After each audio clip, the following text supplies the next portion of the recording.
while now. Seen some people make a fortune, others lose everything. You want to get involved now, but the complexity is insane. The risk, unbearable. Let's face it, you have no time to specialize in decentralized apps, and no money to lose either. Well, there is an easy way to earn returns from DeFi. A solution with no trading involved, no hassle. A place where you're always in control. Just deposit funds and watch your savings grow. We're talking about an app. We're talking about the Yield app. DeFi banking in your pocket. Hi everyone, and welcome to another episode of Fridays with Yield app. My name is Rebecca Jones. I am the head of communications at Yield app, and I will be your host today. We are joined by Justin Wright, who is our COO and CFO. You may recognize him from our Fridays with Yield app on regulation, as well as any number of AMAs. Our special guests are Steady State Finance, a DeFi insurance protocol, and we have Jonathan Libby, who is the founder and CEO with us, and also Brian McCabe. I didn't ask you how to pronounce your name, Brian. Is it Brian McCabe? McCabe, yes. Okay. Brian McCabe. I'm famous for not being able to pronounce names. Brian McCabe, who is the Chief Marketing Officer of Steady State Finance. Today, we're going to be discussing whether or not regulation or insurance is the answer to DeFi's woes. And we're going to start with regulation because we had a very big piece of news from Binance today, which is obviously the world's largest cryptocurrency exchange by trading volume, who have said that mandatory KYC will now go across the entire platform. Justin, did you want to touch on that? Yeah, I can. I think I don't think it really comes as a surprise at this point if you look at what's happened, certainly since the start of the year. And I think if you look at that in a couple of different ways, just I guess the move by regulators globally in terms of their oversight of the industry as a whole. And of course, Binance, through some of the types of products that they offer in the different jurisdictions and the fact that they are a global platform, have certainly been singled out since the start of the year. We've seen that in the UK, Australia, I think only this week has asked them to stop marketing derivative type products. So, kudos to them because they are a massive part of the ecosystem. They are a backbone infrastructure in terms of some of the exchange trading out there. And I think if you look at what's been going on in terms of changes in staff, the quality of the compliance officers they've been hiring, they're taking it very seriously. So I think, as I said, I think it's evident of the way things are going. And part of these conversations, and whether it's Jonathan and Brian here or the ones that we had a few weeks ago, is going to be around that, whether people are for it or against it, and what are those different reasons? Does it help? Does it not help? And I think that it's healthy to have these conversations and put some of these ideas out there. So. Well, that's the point, isn't it? Does it help or does it not help? Or is it just Binance trying to serve the UK again and get around, the FCA? And that's kind of comes back to our question. Is it regulation or insurance that's needed in this space? John, I suspect your answer might be insurance, but why don't you weigh in and give us your thoughts on that? I think you got to prepare for both. It's going to be both. So when you think about regulation on the goal should always be protection and protecting communities or groups of people, whether it achieves that goal or not. We just know this besides the point. And so, but that's kind of the goal. When you think about insurance as well, that also think about protection and also protecting people from things that we can't necessarily prepare for or things we can prepare for but can't fully mitigate. And so regulation and insurance, I think, work together. And it's not an or, it's more of an and. They both must work together to create a safer industry for more people as we move more mainstream in decentralized finance and combine with traditional finance and CeFi. Okay. Brian, you made a really interesting point earlier when we were chatting that effectively we could use regulation in one sense and insurance in another to serve kind of different needs. Did I understand that correctly? Yeah. In one way, you could look at the regulatory framework as a very fractured ecosystem. If you consider how many nations we have on the world, I don't know if we have hundreds or how many now, but if you consider regulation, it's very geographic specific. But insurance as a product, and when you consider how these compared to crypto, which is essentially global by default. I would take the point that like insurance might be a more malleable solution, just for the fact that we don't have so many different regulations on top of insurance. We do have guidelines, we have principles, we have ways of administering it. But just when it comes to applying a layer of protection that could work for everyone on top of crypto and DeFi, I would tend to think that insurance is a bit more of like a malleable product. And that's more or less what I was thinking on that. Okay. I mean, you gave that excellent example of kind of global shipping versus global road infrastructure in terms of kind of, do we protect everyone and make everyone, wear their seatbelts and have a driving license and extreme regulation, or are we going to take more of a kind of, we'll look at the extreme incidents and try and cover those? Yeah, I mean, it's probably comes down to need as well. I mean, when you consider the global shipping industry, it's made up of a smaller number of big players. If you consider like auto industry, it's like everybody. So you could maybe look at this as like DeFi is at the stage where there's a few big players or early starters involved, or people that are setting sail across the Atlantic for the first time. I don't know, but essentially, like the need for cover and protection is there. Right now, I think the people who are in the industry would prefer this insurance-based approach rather than putting everyone under a geographical regulatory framework. But perhaps as this becomes more like mainstream and we have more B2C and consumers involved, maybe less knowledgeable users, people who don't know the laws of the sea like the back of their hand, if I want to keep on this analogy, there may be a push for the regulation side. But where we feel here, like it can be very adequately covered, most of the issues and risks can be adequately covered by insurance, I believe. Okay. Justin, to come to you as, I mean, not only somebody who's a specialist in regulation and compliance, but also somebody who is, involved with a DeFi platform. I mean, where do you feel the regulation and the insurance side meet? I think there's a need for both, and I think Jonathan touched on it. Ultimately, they should be complementary. But again, it's going to come to which audience you're serving and why these systems or infrastructures in place. So, I mean, if you separate out the insurance, and Brian made a good point, it's, typically what happens is, or historically, and we talked about this the other week, people have taken advantage of regulatory arbitrage because there are such big differences from jurisdiction to jurisdiction. I think, whether it's through, the boom in fintech over the last 10 years, certainly nowadays crypto, those opportunities for people that want to use that are closing, and it depends why you're doing it. So, I mean, in particular, when you look at this global approach, you tend to have a regional approach, and it's no different in accounting and tax with the OECD and transfer pricing. It's how do you get that umbrella structure, and how do you have enough different countries buy in where you harmonize those rules? And I think the way that this is being approached at the moment typically is through AML, KYC, counterterrorism financing, and that's the umbrella, and that's typically under FATF. And the danger is with all of these things, whilst these measures, this oversight, these frameworks are put in place with best intentions, it's treading a very fine line between stifling innovation, increasing barriers to entry, increasing costs for businesses to operate. And that's a bit of a delicate dance. And, we talked about the other week, is it about your consumer protections? Is it about your prudential regulation? There's lots of different verticals in here. And the idea is to try and strike a balance. So in the sense of how regulation works, it's never going to be perfect.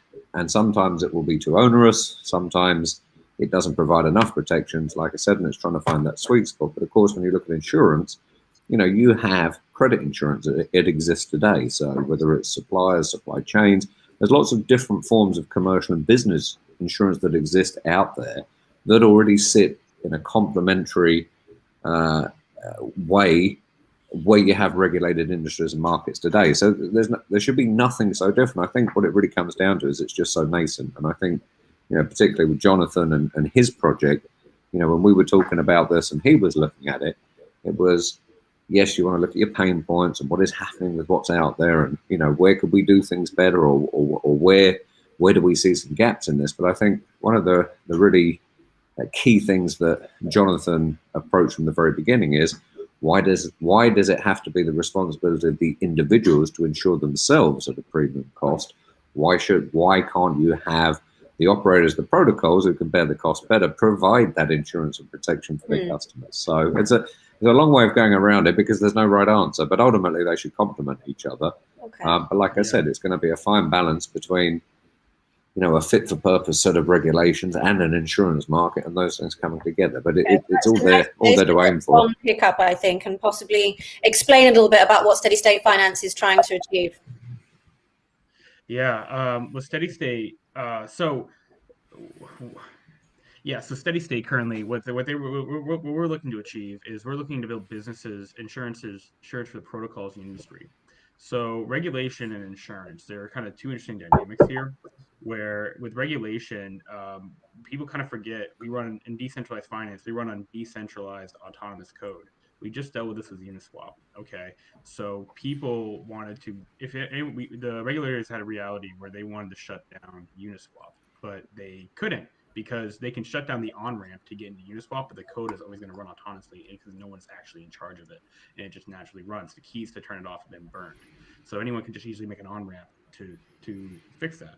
So the role of insurance, regulators have to maybe control the on and off ramps, but the role of insurance in this space is we're looking to ensure these protocols that run on autonomous code, where if there are breaks in the code that can get fixed, we can, one way, ensure if the break happens, but also... John, I'm just going to interrupt you for a moment. We're getting a few comments on the feed that your audio is very, very quiet and some people can't hear you. Can you turn it up a little?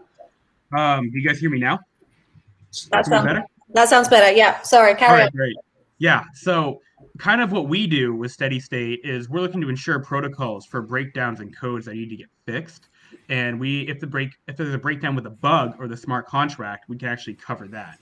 But what we are also doing while we're building the system out, where we autonomously and on chain with public data, like evaluate protocols or value protocols. What we're going to be doing is we're actually going to be creating stronger standardized practices of how code should be written or how it should be developed on these autonomous systems that cannot be regulated. And that is kind of like what steady state is doing, is we're ensuring protocols. And that's our place in the insurance, where a protocol can have lower premiums if they follow good practices. And regulators come in because they can't shut down this autonomous code. What they can come in is control the on and off ramps. And insurance, and good insurance that actually offers protection, could actually help control the best practices and standardization, make sure code is strong, and we use code that works rather than code is convenient to make sure we're protecting consumers. So what sort of events are you hoping to insure against at steady state? Kind of the events we want to cover are a lot of different kinds of technological risks. Those are the kind of risks we're scared of. If in this space, if I put $100 in a curve liquidity pool, I'm scared I'm going to wake up tomorrow and that $100 is gone due to some person finding a bug in the code and exploiting the liquidity pool and taking the money from there. So what we got to look to cover is different kinds of black hat activity on a technological level. And that's what we're looking to do with DeFi and insuring against those kinds of risks. And so those are a lot of different, I would say, is technological catastrophe events. And so we're trying to cover the catastrophe events because those are the ones we're really most afraid of in this space. Yeah, okay. I think something that I'd like to just pick up on while it's still fresh. So Justin mentioned something about, the risk of stifling innovation with regulation. And this is where insurance can perhaps play a bigger role at places like Aave and Curve. Brian, that was something that you raised. Did you want to pick up on that? Well, in terms of innovation, I think regulation is definitely one thing that can slow it down majorly. Just because the simple fact that it's a very costly, expensive, technologically hard thing to put in place rules to cover every possible person when it comes to like a KYC sense. So, I mean, I would probably say the reason, or one of the main reasons even DeFi kind of became such a large thing, was that it was getting increasingly difficult to operate in the like traditional, let's say, exchanges without KYC or without documentation, or if you're without documentation even. So like the original use cases people had for Bitcoin and other cryptocurrencies was to be like digital cash online. So I think as like a lot more places started having strict KYC AML rules, there's a certain percentage of people who have been in Bitcoin a long time ago. No, this isn't the ideology of Bitcoin. Bitcoin is digital cash. And I think maybe like regulation in that space might have help to push a lot of people to create, okay, what if it has to be an institution, then let's make the institution just a piece of code in the blockchain. Therefore, I think maybe innovation might have happened because of regulation in this case, and a lot of what we're seeing in DeFi could potentially, arguably, be a result of increasing regulation on the traditional crypto side. Well, then, along those lines, could it be possible that as DeFi is now wandering down the route of regulation, that centralized finance is, we see a new offshoot? Very much. I think it's totally possible, and I'm even starting to pick up on signs that some people are even thinking, okay, what would be the next level of DeFi? I don't know what that is, but yes, I kind of subscribe to that idea. Okay. I think Brian makes some good points, and I think you're right. I think a lot of this early development of DeFi has come from the fact that it is decentralized, it is autonomous. You can be anonymous, and you have free reign to create. I think, like all of these things, of course, you can become a victim of your own success. So, at what value do you have that tipping point? We're talking about $100 billion invested. You're looking at, institutional customers. Not in the sense of institutional grade protocols, but in the sense of your family offices, some of the more dynamic hedge funds, and of course it's looking to expand beyond that. And I think if you start to strip it back, you've effectively created a parallel financial ecosystem or universe. These Lego money, if as some people use as a phrase, and of course the more you start to replicate and recreate existing financial instruments and they have value, then it's going to attract more attention. So it's a tough one, and I think it's like any new industry. You're always going to have these outliers, the innovators, the pioneers. But I think I guess the question mark is it in everyone's interest that this goes from $100 billion to $1 trillion and beyond that? And of course, as time goes forward, whether it's through your project, Jonathan, or the types of risk models we have, where the more that you have issues, the more that you are experienced in this industry, you start to understand where some of these weaknesses are, particularly around price oracles and flash loan exploits. So once you start to see these commonalities, is it the trade-off here is, you say, do you trust the developers, the people, the operators to self-police this and manage this and effectively iterate and evolve so that you can remove some of these risk elements? But as we also know, you also have malicious actors, and sometimes, rightly or wrongly, that anonymity allows some of these things to happen. I think Polywell the other week's a great example of this, and my reading between the lines and a lot of the the information that we get, going from being a black hatter to a white hat hacker, it was rumored that the person that actually did this had already been KYC'd on some outlying exchange a couple of years ago, and of course as that net closes in, I'm going to give the funds back. I didn't mean to do it. Now, no one's going to know for sure, and you're not going to have the details of those conversations. And the same would have been for the Twitter hack with the celebrities a couple of years ago, where people were, Elon Musk's account got hacked. The people responsible got caught within, I think, 9 days because they were caught through on-off ramps. Now, we know that activity should only be a small part of it, but it's the balance. Are we trying to grow and build out a much healthier, safe ecosystem, and what are some of the trade-offs on the way through? And right. And the healthy, safe ecosystem is a really important point, isn't it? Because at the moment, the market is somewhere around $100 billion, and that's a lot of money. But if we really want to open it up to everybody, then we need to. I think someone's going to have to mute because I can hear myself, and it's very off-putting. Okay, we're going to really need to make people feel safe. Most people that I speak to that aren't familiar with cryptocurrency, they're not comfortable coming into our platform or other platforms because there's always that risk that they can be hacked and everything can be lost. And even regulation's not going to solve that unless, of course, we get some kind of banking guarantee like the FSCS, which I can't see that being a possibility. John, what are your thoughts around that? Trying to make it safer for average people. Is insurance going to be able to do that, really? Well, you take something like Yield app. Yield is doing some really great things and some phenomenal work with the risk management Justin and the portfolio team are doing. But there, when you say I'm looking to get you 20% returns on your investment, the question everyone's going to have is, are my funds safe? Are my funds protected? Especially when you add cryptocurrency on top of that. So if you can say your funds are insured, if you can say your funds are protected, whether you're BlockFi, whether you're a yield app, whether you're in finance, or the investments you use, or there are layers of protection. Say yield is insured, and all the protocols yield use have another layer of protection. Yeah, I would say absolutely. Because when you can start saying, we can use some kind of FDIC level base layer or some kind of level base layer coverage you can get, they can prove on the number value, that then becomes very attractive, where that is no longer an excuse to get involved. And everyone's looking for a good reason to get involved. And protection and asset protection is always a good reserve, if a good way to get involved, especially if on the asset protection, you can actually you can even maybe have profit opportunities, or the protocol that's protecting you and the assets could even profit. And that's what Steady State's building. There's some really interesting models here.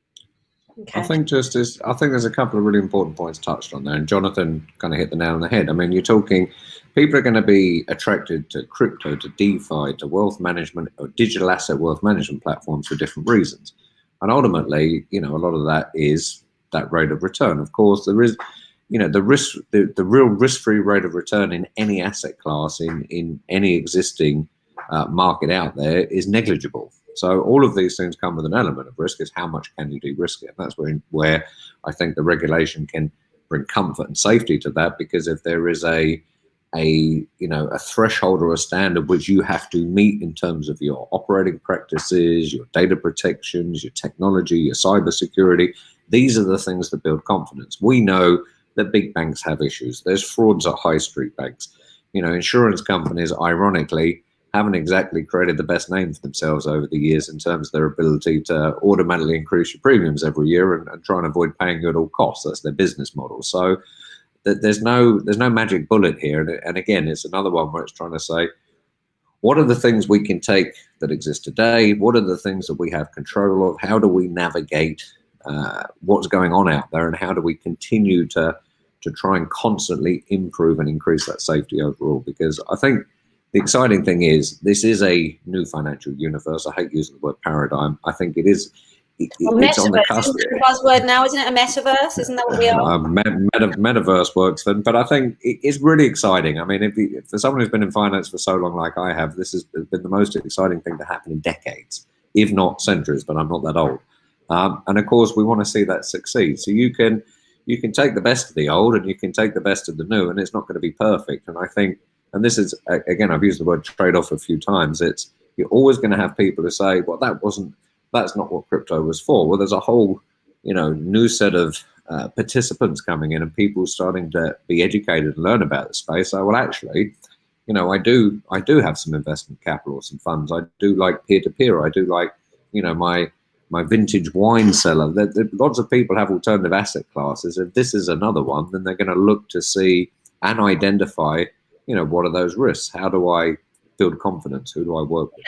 Yes. How do I be part of this as it grows? Right. I mean, there's risk in every asset class for sure, but I think that, cryptocurrency still being quite new, and, stories of hacks always top of the headlines. People are kind of extra sensitive, even more so than stock markets. I mean, Brian, earlier on when we were chatting, you kind of made the point that insurance can start to bring a little bit of kind of consumer choice to this market. People can kind of pick and choose perhaps how they might want to insure, or which kind of platforms they want to work with that are insured, and certainly in the B2B space they can create their own kind of tailored products with you. So I mean, do you want to touch on that a little bit more?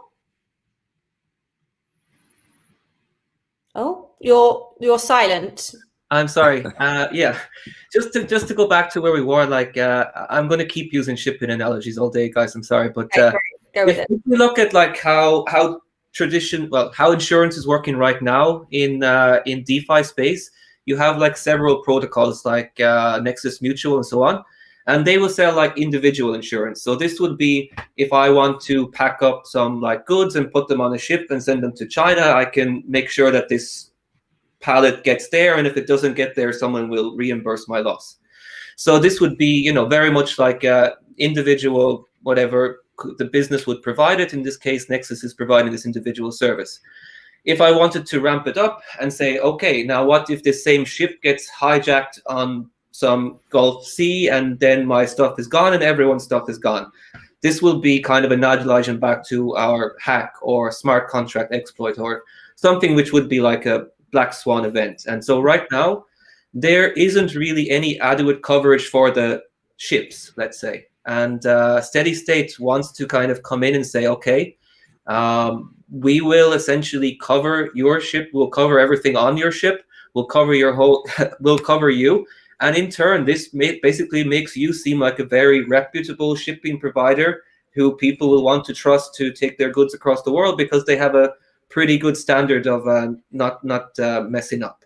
So I think the way we would like to take this is like, if you had to imagine that something you order from AliExpress might not get here, and okay, it does happen too, but you know, sometimes something that you imagine if you want to do something as a consumer, it should happen, and if it doesn't happen, you have some retribution. Right now, that doesn't exist on the business like layer, like the Aves or the compounds and so on.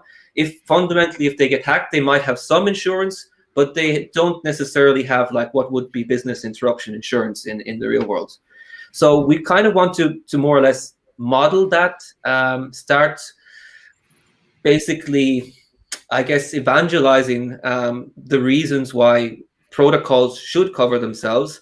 And I think Justin touched on this earlier a bit, was that like, if DeFi wants to grow to 100 million to 10 trillion in a few years' time, this will be the high net worth individuals, the hedge funds, they'd be like big money who at the same time has big concerns about what happens if XYZ. And this will be potentially, if we can shore up the Aves and all the protocols, then this will be like the building blocks for much more bigger money to come into the ecosystem overall.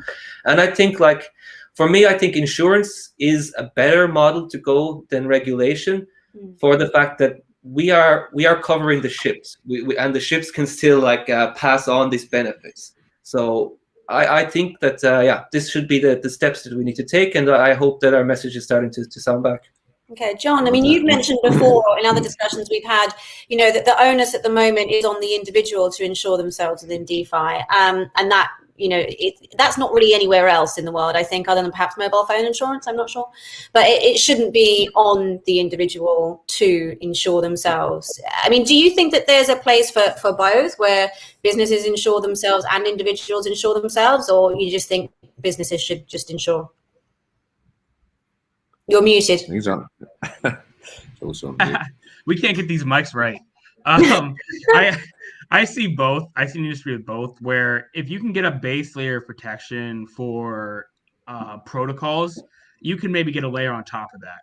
If you look at the average amount of hacks on any kind of liquidity pool or any kind of amount, the average amount lost is usually 20 to 30%. It's more in the 20% range of an event. When a hack happens, you lose that kind of value, whether it's in a liquidity pool or in the TVL, if you hit a treasury lockbox or anything. If you ignore rug pulls, it's because, you know, we can't insure a rug pull. It's we're going to insure you for fraud. Okay. But all these other businesses, all the like different flash loan attacks, different kinds of bugs and exploits on bugs, it's going to be around that 20% range. So if you can, I think business insurance should be exploring covering that minimum value, that range right there. And if you want to get, say, then you'll be able to cover about 95% of hacks in the industry almost fully. So when you think about that, if you want a retailer, you want the extra 5%, you know, to get that 100% layer. Ideally, if you can get approved, that would be where, like, I think where retail should come in, where business insurance, if you're providing capital to run a business and you're taking the risk of providing that capital, say providing a liquidity pool, the businesses should be trying to get 95% coverage to incentivize more capital provision. And that extra 5%, maybe you can get that extra layer of coverage in. But I don't see it. I don't see like business only or retail. And I think it's them working together. And actually, you know, if businesses are paying premiums, your premiums at a retailer for getting that coverage should also lower, because you're trying to get insured for a business already insured. We've got some interesting factors going on somewhere. So I just want to touch on one thing, because we're kind of having this: is it complementary? Is it insurance versus regulation? And why should you have one without the other? I think it's also important to note that the insurance industry globally is very, very, very regulated.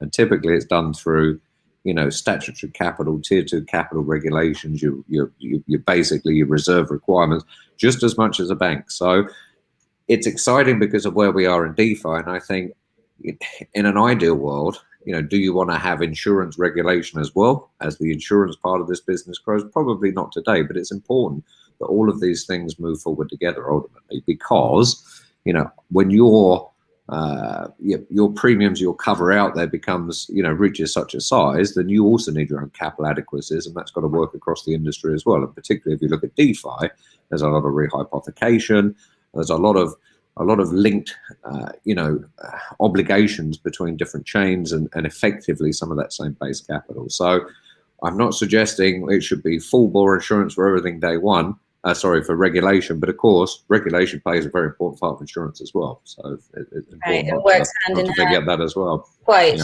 Well, we're at time now, so I'm going to give everyone a chance to give some final thoughts. Insurance, re-regulation. Go, John, you first. Insurance and regulation are going to work together. I think regulation is most effective with off-ramps, and that's what we're seeing right now, where we're able to actually see when events happen on chain, what's going on, or who's responsible for it, or detect that bad actor through off-chain activity and regulating the off-chain. Regulation is not going to be effective in on-chain data. We saw it with Uniswap. You can take the on-ramp for Uniswap involved with Uniswap, but someone can just copy the code. The code's still there. Someone can make a new ramp and just re-enter the Uniswap ecosystem. You can't shut down Uniswap. So the insurance works really well on the on-chain DeFi system, and regulation works well with the off-chain and the off-ramps, trying to actually move the money capital and actually make it usable outside of this ecosystem. These systems are going to work together very, very well in the long term, I believe. Okay, Brian, final thoughts. You're muted again, my love. Yeah, sorry about that. Like John said, I think these are going to be complementary. Regulations and insurance works in a complementary manner right now. I was going to say, there's nothing to stop me making a barbecue here in my living room. It's totally legal, but my insurance company might not like it when I burn my place down. They already work a bit hand in hand. I think it's going to continue like that. Common sense will prevail. Okay. I mean, Justin, I think you've already given us your final thought, but anything else? Yeah, I think it would be.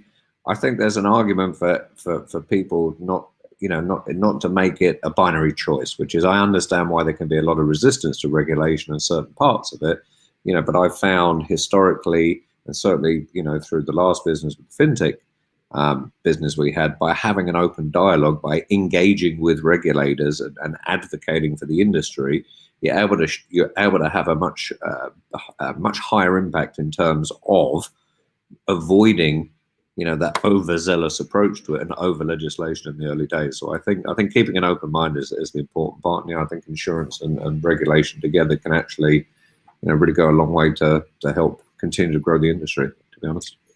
And I guess those that don't want to participate in either are going to go into this new offshoot world that Brian is eyeing so keenly. Okay, so that's about all we have time for this week. Thank you again for coming to another Fridays with Yield app. We have been joined by Steady State Finance. John, tell the people where they can find you. For Steady State, steadystate.finance on the website. Obviously, you can find us there. We have a Twitter, Steady State DeFi, Telegram as well, and we can probably feel free to reach out to Steady State DeFi on Twitter, and you'll be able to find our Telegram and everything. We'll also be making a Discord very soon as well. We are insurance for protocols. It is time for protocols to get a layer of insurance for them to protect their communities. To me, it's absolutely ridiculous that you, the user, have to get protected to your exposure by being a part of a protocol community. And we're going to ensure the protocols and start protecting the communities and give them the protection they deserve. Preach, John, preach. You can find Yield app at yield.app, and we are across all social media handles at Yield app. Thank you again, and we will see you next time. Thanks, Rebecca. Thanks very much, Rebecca.